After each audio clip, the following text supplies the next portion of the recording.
Hey possums, hope you're doing great. It's been a long time. I miss you guys. I really wish we could hang out a bit, but hopefully this is a bit of a substitute.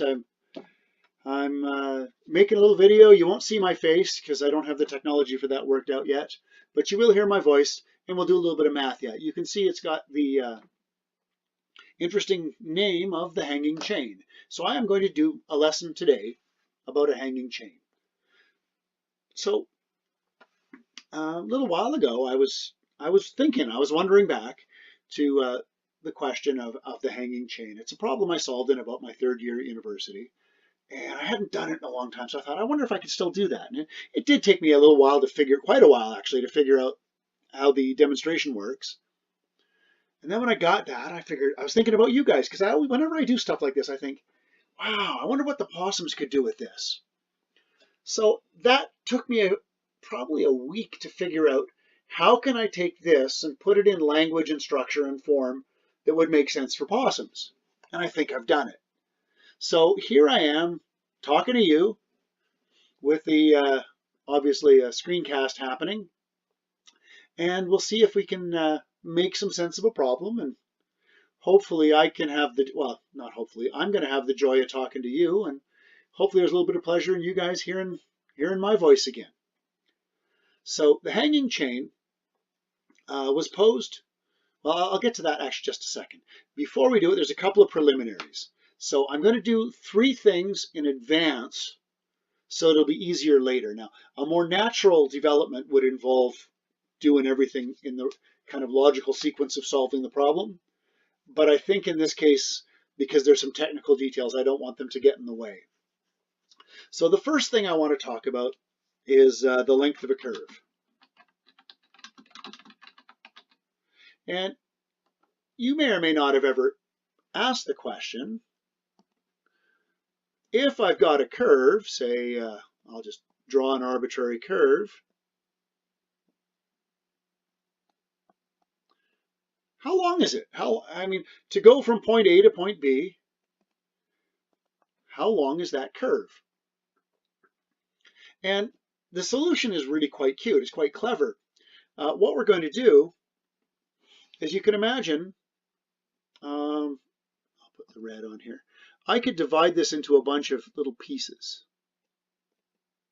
and then add them all up, right?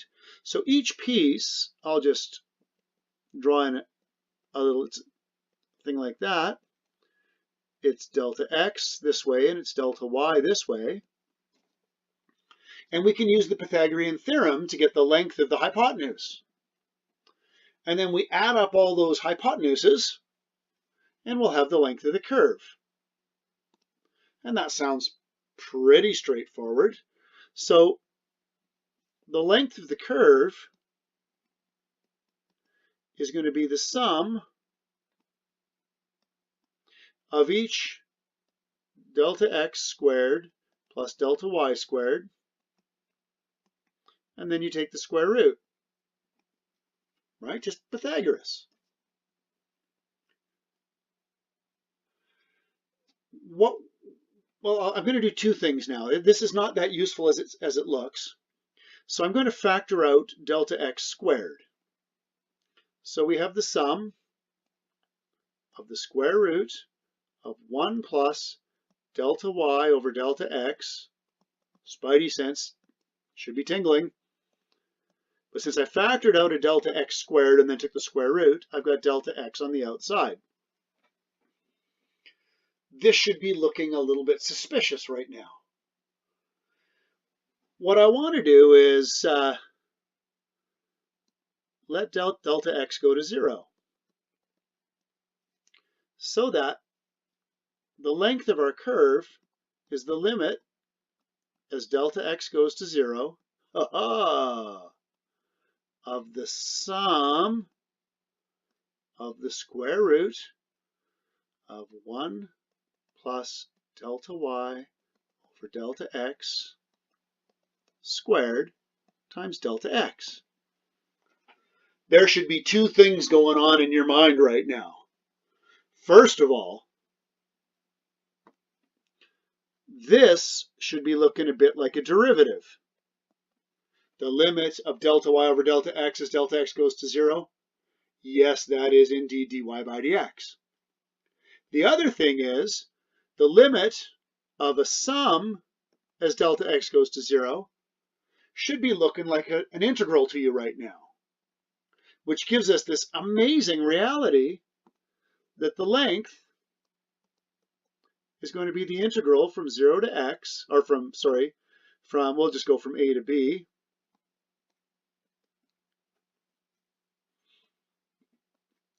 one plus dy by dx squared dx. And that, my friends, is a thing of beauty. Now, we usually don't use this formula in high school because you can imagine that the integral is often very difficult to take. And we will find that here. And that was one of the things I had to think about this. But we can use this, and this is going to be a great, great thing. So now we know how to find the length of a curve. The second piece of information I want to get to you is, let's see.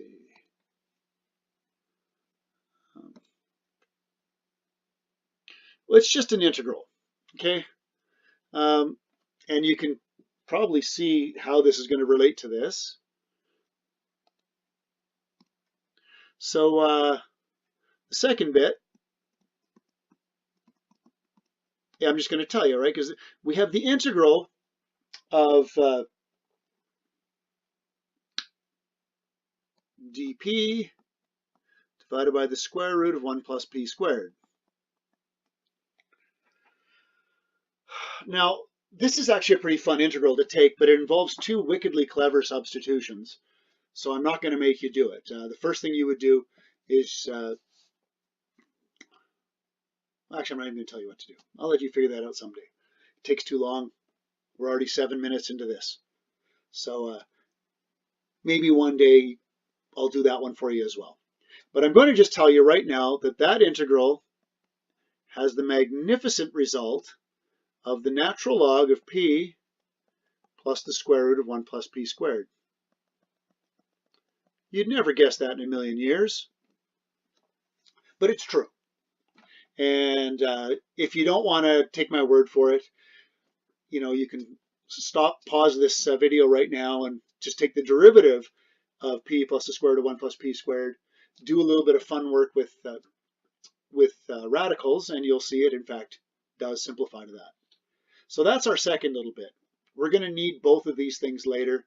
Hopefully you're looking at them and going, something interesting is going on because there's a nice generic similarity between those two things. Let us move on. The next bit, now I said there were three things, but danged if I can remember what they are, what the third one is. So let's just move on it then. I like to move it.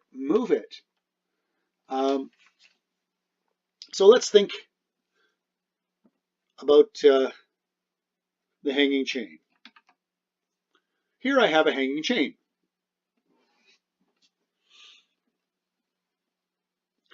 Now, the hanging chain problem, so this is a problem, I can't remember what I've said already, but so if I'm repeating myself, just forward the video a bit. As far as I know, the first person to wonder what is the shape of a hanging chain or a piece of rope or whatever of uniform density was Galileo in the 16th century. And he looked at it and said, bet it's a parabola. Ha ha ha. Silly, silly Galileo. Not that much later, Christian Huygens, the famous optics dude, and if you don't know Christian Huygens, talk to Jukley, he should fix that for you. Huygens was able to show that it wasn't a parabola, but he wasn't able to show what the curve was. And then it wasn't until much later that the Swiss crew got their hands on it, and Euler and Jakob Bernoulli actually found the equation. So I'm going to be using roughly their method for figuring out what it is. So the first thing I'm going to want to do is I'm going to want to kick some axes.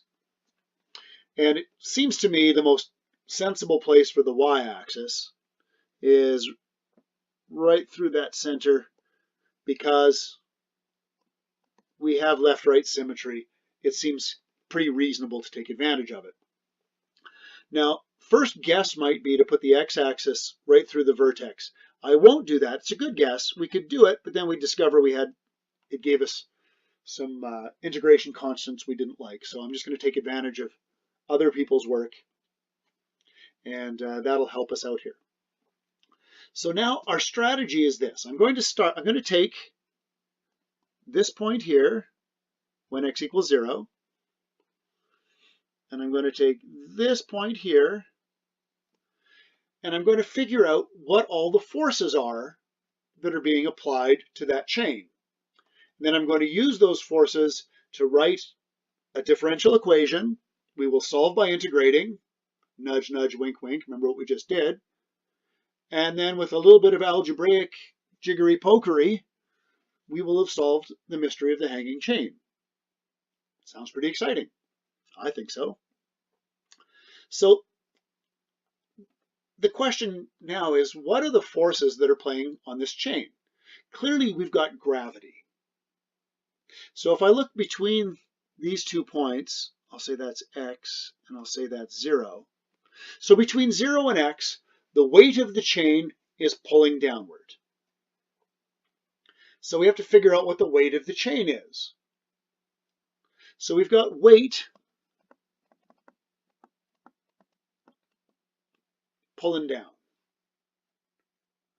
Now, wouldn't it be nice if we had some sort of clue given to us as to how to find, oh my goodness. The weight of the chain will be proportional to its length, right? Because you've got gravity pulling down on that length of chain of uniform weight, uniform density, I mean. So that's going to be great. The downward weight we can figure out using that lovely length formula we just figured out. The other thing that's happening is, from wherever the chain is suspended, there's going to be horizontal tension holding it up. On the left-hand point, there's tension pulling to the left. On the right-hand point, there's tension pulling to the right. So we'll use this vertex point, and I'll just draw in a little left vector. We have tension to the left. That's a convenient thing about using that vertex point, is that because the tangent is horizontal, all that's happening is that pull to the left. In between, we're going to have to draw a tangent line.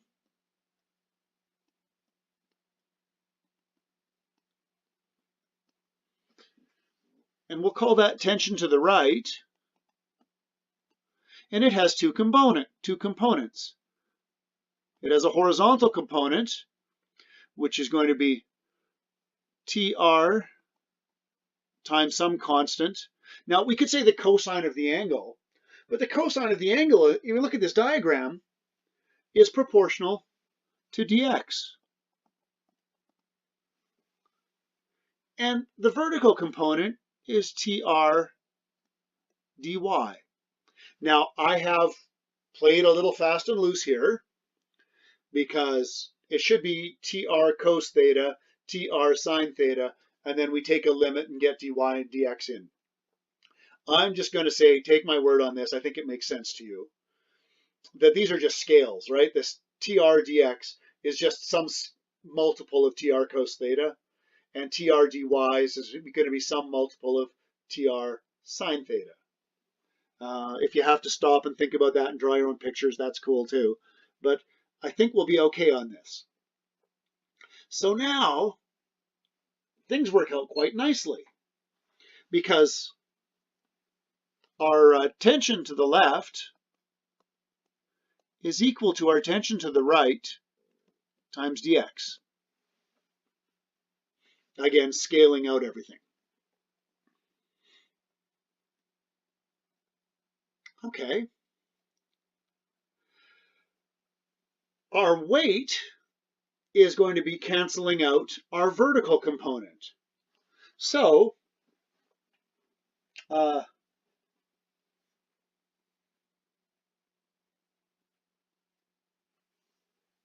on here. Actually, I'm going to do a little bit of work on this one first. So what I'm going to do is I'm going to, what am I going to do? I'm going to multiply both sides by dy by dx. So the tension to the left times dy by dx is going to be the tension to the right times dy.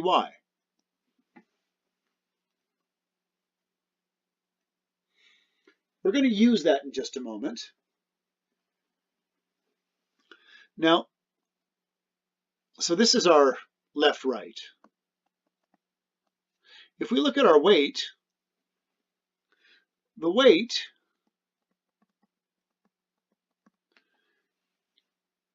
is going to be equal to TR dy. Aha! You can see the madness behind what I wrote just a second ago. Hey possums, you may have noticed an edit there. I dropped an F-bomb and had to stop recording. Hopefully I'm able to stitch the two halves together. But my apologies. CBC would like to apologize for the crude content of the recent programming. So where we left off was the weight is TR dy, or as we now know, that's equal to TL dy by dx. Now the weight, as we mentioned, is going to be proportional to the length of the curve. So some constant times the integral from 0 to x of 1 plus dy by dx squared dx is going to be equal to TL dy by dx. I'm going to clean that up a little bit, and I'm going to introduce a new constant, because this is all just scaling. So don't worry, we don't know what the tension is measured in. We don't know what K is. So I'm just going to combine that into one constant, and we'll give it the most Canadian name. We'll call it A. So now we've got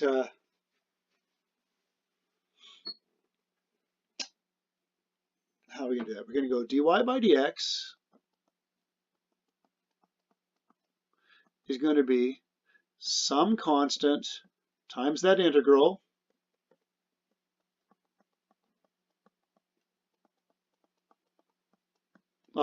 square root, of course.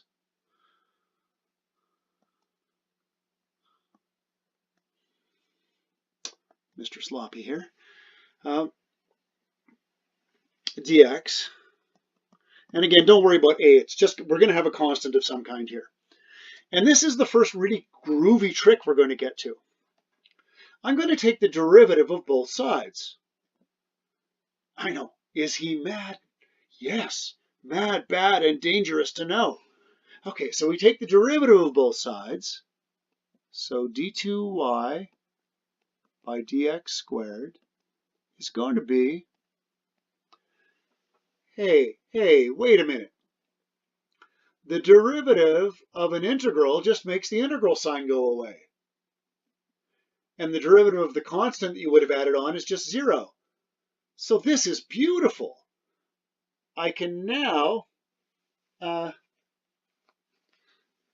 do this. A times the square root of 1 plus dy by dx squared. Now that looks a little ugly, but it's kind of cool. So the key idea here is that the derivative is the inverse operation of the integral. So if we take the derivative of an integral, the integral sign just goes away. Notice if we took the integral of a derivative, same sort of thing would happen, but we'd have a constant to add in. So we're not going to worry about that now. Now, I think it's a little bit hard, it's a little bit weird to have the second derivative and the first derivative. So I'm going to make a substitution. Just a simple, straightforward substitution, just to make our life easier. Let P equal dy by dx. Now we have dp by dx equals a times the square root of 1 plus p squared. Your spidey sense should be tingling. This should start to look pretty familiar.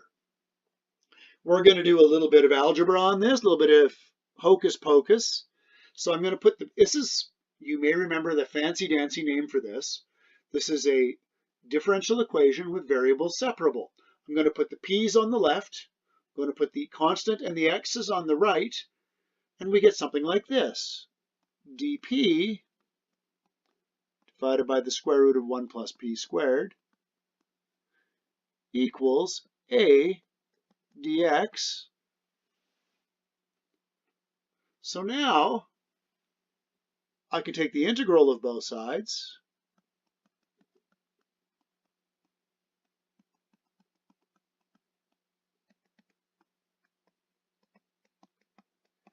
Hey. Remember way back at the beginning? We actually talked about this integral itself. We know this integral from the very first part of the video. That is the log of p plus the square root of 1 plus p squared. And that might be a little scary, but that's not so bad. So we have the log p plus the square root of 1 plus p squared equals ax plus a constant.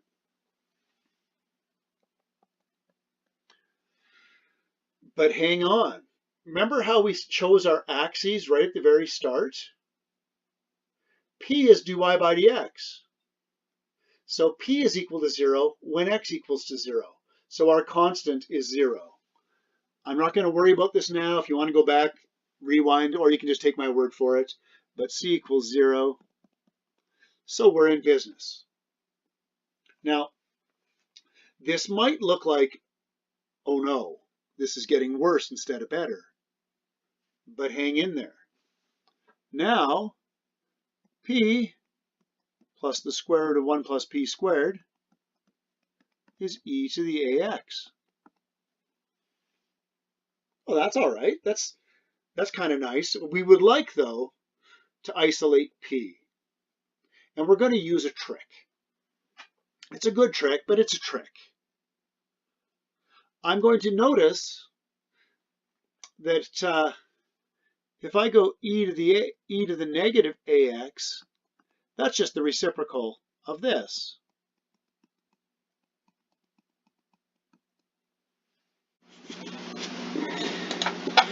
Hey possums, another edit there, another F-bomb, another delete. This video stuff's harder than I thought. Anyways, let's just pick up where we left off. So now what we want to do is we're going to go e to the ax minus e to the negative ax is going to be p plus the square root of 1 plus p squared plus its reciprocal.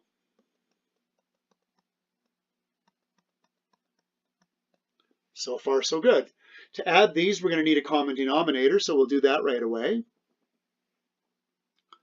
So my denominator is p plus the square root of 1 plus p squared. Now, oh, forgive me. I said minus, I wrote plus. Let's make that a minus again. Keep the universe as it's going. So that negative 1 is going to be over here. That's okay. This we're going to multiply. We get p. So now we're just multiplying two binomials. It looks worse than it is. You can follow along slowly. P times p is p squared plus 2p square root of 1 plus p squared. And then 1 plus p squared times 1 plus p squared, or square roots, is 1 plus p squared. Okay. We've got a plus 1 and a minus 1. They obviously add to 0.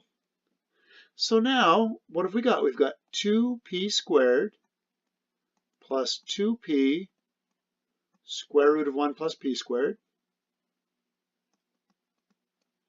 divided by p plus the square root of 1 plus p squared.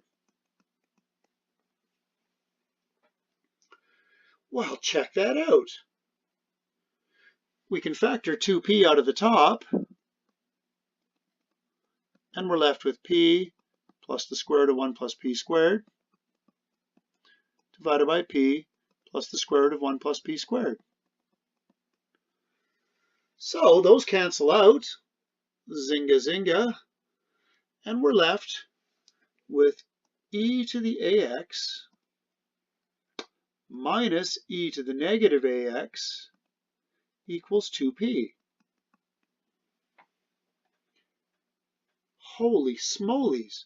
P, therefore, equals e to the ax minus e to the negative ax divided by 2. And we are so close to the promised land here. We've solved for p. What we're trying to solve is y. So now let's back up a little bit. P, you may recall, was a substitution we made. P is equal to dy by dx. So dy by dx is equal to e to the ax minus e to the negative ax over 2, leaving us with a very simple integral. Y is going to be the integral of e to the ax minus e to the negative ax over 2 dx. We are so close. Okay, now let me just stop right here and backtrack. We started with a hanging chain. We recognized the forces on it were the two endpoints putting outward force on it and the force of gravity. We performed an integral using the length of the curve and the weight, equalizing with the widths, and we end up all the way down with this simple differential equation going to tell us what the shape of that chain is. So now we just need to do the integral, and because it's e to the x, it's super easy. So y is going to be, so the integral of e to the ax is going to be 1 over a e to the ax. I'm just going to write it all out. Plus e to the negative ax over 2a. And of course, there will be a constant, but I don't want to get in the way of the whole presentation. I'll let you figure that out for yourself. The constant will, in fact, be 0. And this is the solution to our equation. This shape has the magnificent name of a catenary. Meow. It comes from the Latin catena, which means chain. So it turns out the hanging chain has this crazy exponential shape called a catenary. E to the ax plus e to the negative ax over 2a.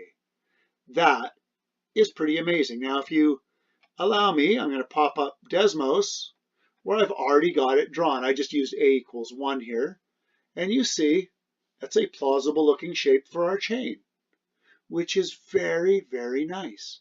Now what I'm going to do is I'm going to turn that off, and well, it turns out this curve has another name. This curve is also known as a hyperbolic cosine.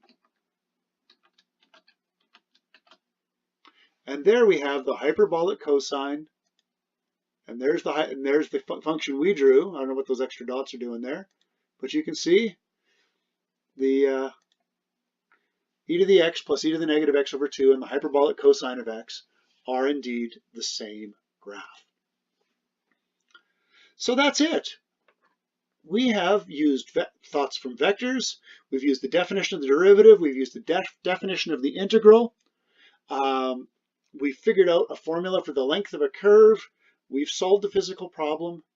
And my goodness, it's getting late. Thank you so much for spending this time with me. I really do miss you guys. I hope we get a chance to talk. I'm looking forward to hanging with you one of these days. You be good to each other. You give each other support. It's a hard time of year. I know we got to keep our spirits up. And Mr. Savick, he's there for you. I was just talking to him last week. And you guys all hang in there. Love you to pieces. I'm hoping to talk to you soon. Bye-bye.